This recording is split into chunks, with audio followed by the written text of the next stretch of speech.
salaamaaleykum waa population Médina Wandifa donc c'est Alkhasim Ba mooy président de la communication bu mouvement résistance Wandifa tey voilà dañoo nekk di def vidéo bi voilà au nom de la résistance Wandifa te vidéo bi objectif bu mu am mooy juste yëgal askan wi def benn genre tour bu ndaw rek ci 10 ans de commune yoo xamante ci moom lañ jot a dund 10 ans ba tey jii nii donc ci loolu fu ñuy njëkkee juste mooy que ni décrire un peu Wandifa bu leen fàtte ni Wandifa dëkk la boo xamante ci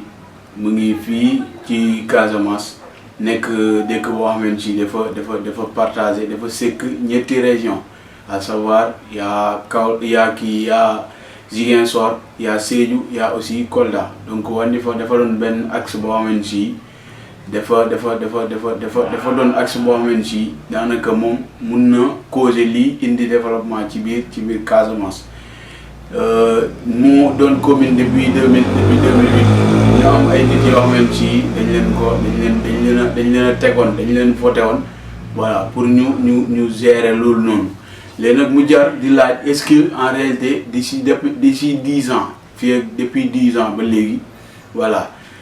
est-ce que objectif bi atteindre nañ ko comme nuñ ko xaaree woon en réalité parce que bon boo xoolee am na ay problèmes yoo xam ne si ñu ngi fi loolu xam naa dañ leen citer benn par benn jéem a bàyyi population bi mu def introspection xalaat ci loolu noonu.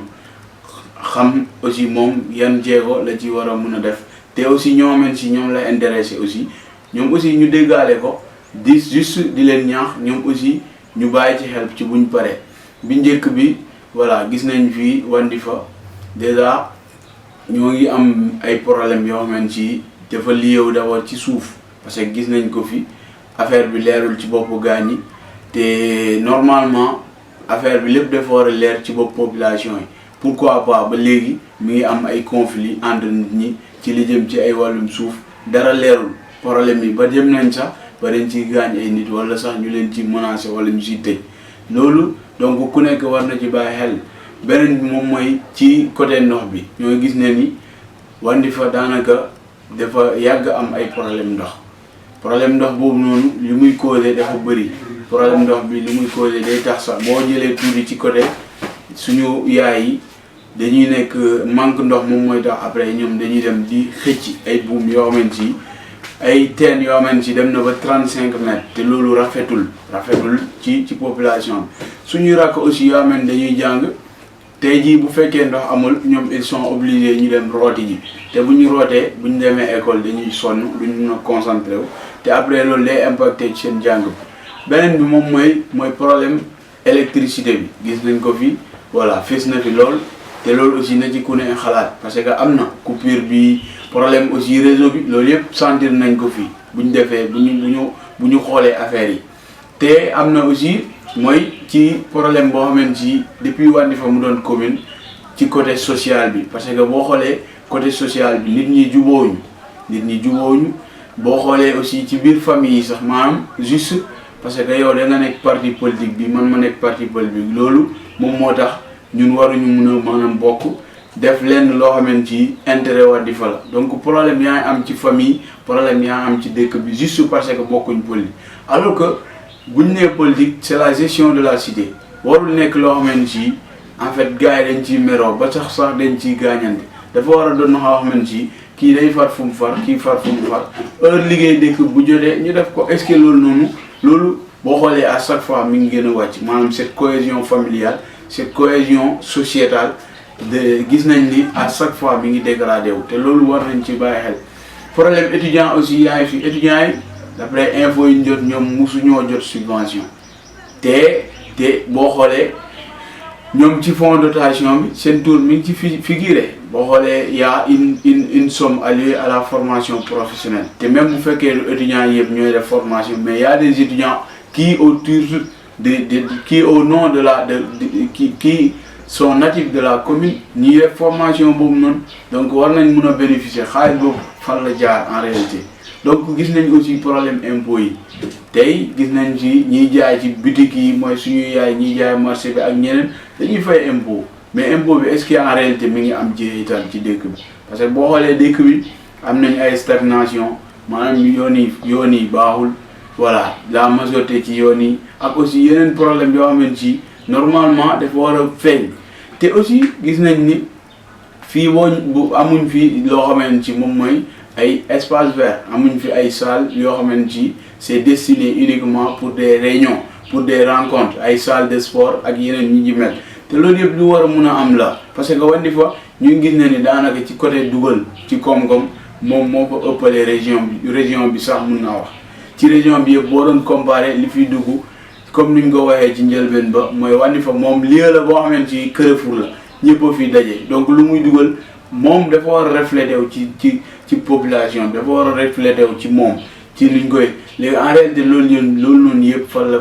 la jaar en réalité donc yooyu ay mbir la yoo xamante ci bu ñu xoolee avancé wu léegi nag fu ñuy jeexalee mooy ci côté opposants yi gis nañ fi aussi ay opposants yoo xamante ci depuis loolu ba léegi dañoo toog ci seen coin parce que normalement opposition tu es là de jouer le rôle de l'opposition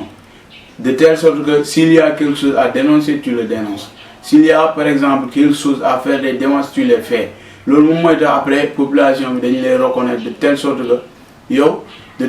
que yow après mooy loolu dina te loolu cause yu muy jur moom mooy lan moom mooy que ni après benn parti rek la ñuy gis mu fës fii nii te aussi le fait que moom noonu di fës te opposition yi ñu nekk fii nii lu war a def seen rôle te defuñ ko loolu après ay question la yoo xamante ci marché wul te war nañ mën a dem ba à certain moment sax opposition yi ak ñi nekk pouvoir dañoo war a maanaam dëppoo ci yenn mbir n'empêche c'est la loi de la politique loolu moom moo demee mais yooyu noonu yëpp gisuñ ko donc loolu lañ bàyyee maanaam population bi ku ne xalaat ci jëlee aussi mooy suñ poste de santé bi fi ne daanaka poste bi dafa dépassé lu muy def soin parce que dëkk environnement yëpp fa la ñuy fajoo te daanaka lu mu war a encaisser dépassé na ko poste bi normalement li fa war a dugg bu fa duggoon normalement actuellement war nañ dem di xalaat ci ay centre de santé mooy lii di hôpital pourquoi pas am nañ moyens yaay fi fonds de dotation bi ñu ngi koy voté santé bi dafa bokk ci compétence transfert yi donc loolu noonu yëpp dañ ci war a bàyyi xel ñu def ko comme nu mu war a demee parce que poste de santé bi boo xoolee c'est comme si avancé wu te loolu noonu yëpp ay mbir la yoo xamante si ñiy diriger ñoo xamante si ñoom ñoo war wàllum loolu